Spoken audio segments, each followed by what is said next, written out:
ಶಕ್ತಿ ನಮ್ಮನ್ನ ಎಷ್ಟು ಅನುಭವವನ್ನ ನೀಡ್ತು ಅಂತಂದ್ರೆ, ನಾವು ಹೋಗಿದಂಥದ್ದು 24 ಜನ, ಎಲ್ಲರೂ ದುರ್ಗಾ ಆಂದೋಲನದಲ್ಲಿ ಇರ್ತಕ್ಕಂಥವ್ರೆ. ಆ 24 ಜನಕ್ಕೂ ಸಹಿತ ಯಾವುದೇ ರೀತಿ ತೊಂದರೆ ಎಲ್ಲೂ ಆಗ್ಲಿಲ್ಲ ನಮ್ಗೆ.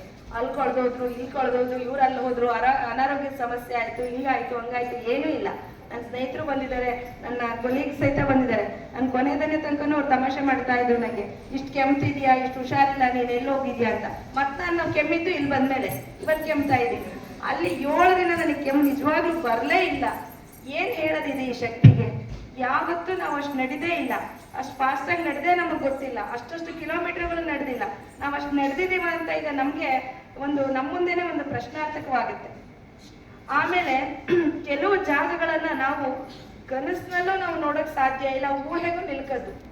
ಆ ಒಂದು ನಾಗಾಸಾಧುಗಳ ಸಾನ್ನಿಧ್ಯ, ಆ ಒಂದು ಸಾಧಕರ ಸಾನ್ನಿಧ್ಯ, ಅವೆಲ್ಲವೂ ನಮ್ಮ ಕೈಲಿ ನಿಜವಾಗ್ಲೂ ಯಾವತ್ತೂ ಗೊತ್ತಿಲ್ಲ. ಯಾವ ಜನ್ಮದ ಪುಣ್ಯನೋ ನಮ್ಗೆ ಇಂತಹ ಗುರು ಸಿಕ್ಕಿದ್ರಿಂದ, ನನ್ನ ತಂದೆ ತಾಯಿಗಳು ಮಾಡಿದಂಥ ಪುಣ್ಯದಿಂದ, ಗುರುಗಳು ಹೇಳೋ ಹಾಗೆ ನನಗೆ ನಿಜವಾಗ್ಲೂ ಇದೊಂದು ಸೌಭಾಗ್ಯ ಸಿಕ್ತು. ಅದರಲ್ಲಿ ನನಗೆ ತುಂಬಾ ನಿಮ್ಮ ಹತ್ರ ಹೇಳ್ಕೊಳ್ಳೇಬೇಕು. ನಾವು 11 ಕೋಟಿ ಜನ ತೀರ್ಥಸ್ಥಾನ ಆಡಿದ ನಂತರ ಅವತ್ತೆಲ್ಲ ಮೆಟ್ರಿ ಎಲ್ಲ ಬಂದು ಒಂದಿಷ್ಟು ಜನ ಸಂದಣಿ ಜಾಸ್ತಿ ಆಗಿದ್ದಾಗ ಹೇಗೆ ಹೋಗೋದಪ್ಪ ಅಂತ ಒಂದು ಪ್ರಶ್ನೆ ಇತ್ತು. ಯಾಕೆಂದ್ರೆ ಒಂದು ಬೆರಳಿಡೋಷ್ಟು ಜಾಗನೂ ಸಹಿತ ಇರಲಿಲ್ಲ, ಬೇರೆ ನಾವು ನಡೆಯೋದಿರ್ಲಿ, ಅಂತಹ ಜನದಟ್ಟಣೆ ಇತ್ತು. ಅಂತಹ ಸಂದರ್ಭದಲ್ಲಿ ನಮ್ಮ ಗುರುಗಳಿಗೆ ತುಂಬಾ ನಾಗಸಾಧುಗಳ ಸಾನ್ನಿಧ್ಯ ಇದೆಲ್ಲ ತುಂಬಾ ಅವರಿಗಿದೆ. ಅವರ ಸಾನ್ನಿಧ್ಯ ಇರೋದ್ರಿಂದ ನಾವು ಅಲ್ಲಿ ಹೋಗಿ ನಾವು ಅಂತಹ ಒಂದು ಪ್ರಯಾಗದಲ್ಲಿ ಆ ರೀತಿ ಇದ್ದು ಬರ್ಲಿಕ್ಕೆ ಅವಕಾಶ ಆಯಿತು. ಅಲ್ಲಿ ಬೆಳಗ್ಗೆ ಅವರು ಸಹಿತ ಶಾಹಿ ಸ್ನಾನಕ್ಕೆ ರೆಡಿ ಆದಂಥವ್ರು ಒಂಚೂರು ಅವಘಡ ಆಗಿದ್ದ ಸಂದರ್ಭದಲ್ಲಿ ಒಂದಿಷ್ಟು ಡಿಲೇ ಆಯಿತು. ಆ ಸಂದರ್ಭದಲ್ಲಿ ನನಗೆ ಅಖಾಡಕ್ಕೆ ಉಳಿದಂತ ನಮ್ಮ ಕುಟೀರಕ್ಕೆ ವಾಪಸ್ ತರಲಿಕ್ಕೆ ಯಾವ ರೀತಿ ಅಂತಂದ್ರೆ, ಯಾವ ಅಧಿಕಾರನೂ ಅಲ್ಲಿ ಲೆಕ್ಕಕ್ಕೆ ಬರಲಿಲ್ಲ, ಯಾವ ಪವರು ಲೆಕ್ಕಕ್ಕಿಲ್ಲ.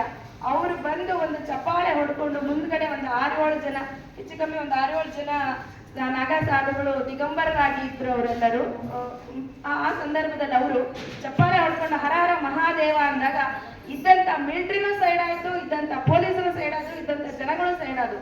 ನಾವು ಹಿಂದೆ ಹೋಗಿದ್ದು ಅದೊಂದು ನಿಜವಾಗ್ಲೂ ನಮ್ಗೆ ಹೆಂಗೆ ಅಂತಂದ್ರೆ ಇವಾಗ ರೋಮಾಂಚನ, ರೋಮ ಎಲ್ಲ ನೆಟ್ಟಗಾಗ್ತಾ ಇದೆ. ಆ ಒಂದು ಪರಿಸ್ಥಿತಿ ಇದೆಯಲ್ಲ, ಅದು ನಿಜವಾಗ್ಲೂ ಏನ್ ಹೇಳ್ಬೇಕು ಆ ಪರಿಸ್ಥಿತಿಗೆ.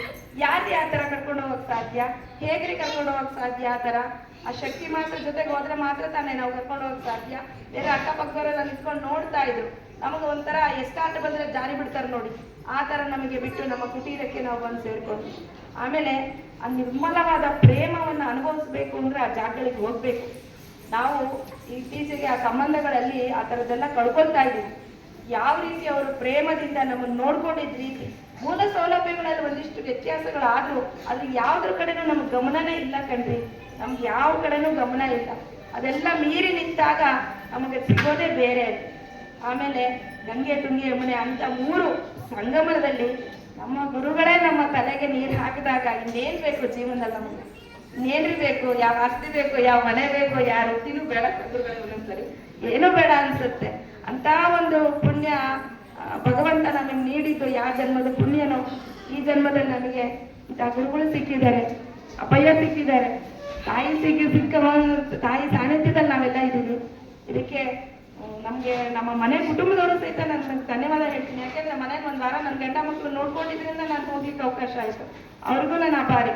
ಹಾಗಾಗಿ ನನಗೆ ಸುಮಾರು ನನ್ನ 30 ವರ್ಷಗಳ ಪರಿಚಯ ಇರ್ತಕ್ಕಂಥ ಕುಟುಂಬದ ಪರಿಚಯಸ್ಥರು ಇಲ್ಲಿದ್ದಾರೆ. ಸಂಪೂರ್ಣ ಮಾಹಿತಿ ಇರ್ತಕ್ಕಂಥವ್ರು ನನಗೆ ಪರಿಚಯರಿದ್ದಾರೆ, ಎಲ್ಲದವರಿಗೆ ಗೊತ್ತಿದೆ. ಹಾಗಾಗಿ ಇಂಥ ಒಂದು ಅವಕಾಶ ಮಾಡಿಕೊಟ್ಟ ತಾಯಿಗೆ, ಸದ್ಗುರುವಿಗೆ, ನಿಮ್ಮೆಲ್ಲರಿಗೂ, ನಿಮ್ಮೆಲ್ಲರ ಹಾರೈಕೆಗೂ ಹೋದ್ರು. ಕೆಲವರಿಗಂತೂ ತಾವೇ ಹೋದಷ್ಟು ಖುಷಿ. ನನ್ನ ಸ್ನೇಹಿತರೆಲ್ಲ ಹೇಳ್ತಾ ಇದ್ರು, ನೀನ್ ಹೋಗಿರೋದು ನಾವೇ ಹೋಗಿ ಬಂದಷ್ಟು ಖುಷಿ ಆಗಿದೆ ಉಷಾ ಅಂತ. ನಂಗೆ ಇಷ್ಟೆಲ್ಲ ಜನರ ಪ್ರೀತಿ ನಾವು ಸಂಪಾದಿಸಿದೀವ ಅಂತ ಗೊತ್ತಾಯ್ತು. ಅವಘಡ ಆದಂತ ಸಂದರ್ಭದಲ್ಲಿ ಕರೆ ಮಾಡಿದವ್ರು ಎಷ್ಟು ಜನ, ಫೋನ್ ಮಾಡಿದವ್ರು ಎಷ್ಟು ಜನ, ಮೆಸೇಜ್ ಹಾಕಿದವ್ರು ಎಷ್ಟು ಜನ, ಅವಾಗ ಗೊತ್ತಾಯ್ತು ನಾನು ಇಷ್ಟೆಲ್ಲ ಸಂಪಾದನೆ ಮಾಡಿದೀವಿ ಅಂತ ಹೇಳ್ಬಿಟ್ಟು. ಖಂಡಿತ ಇದೆಲ್ಲ ಒಂದು ಶಕ್ತಿಯಿಂದ ಮಾತ್ರ ಸಾಧ್ಯ.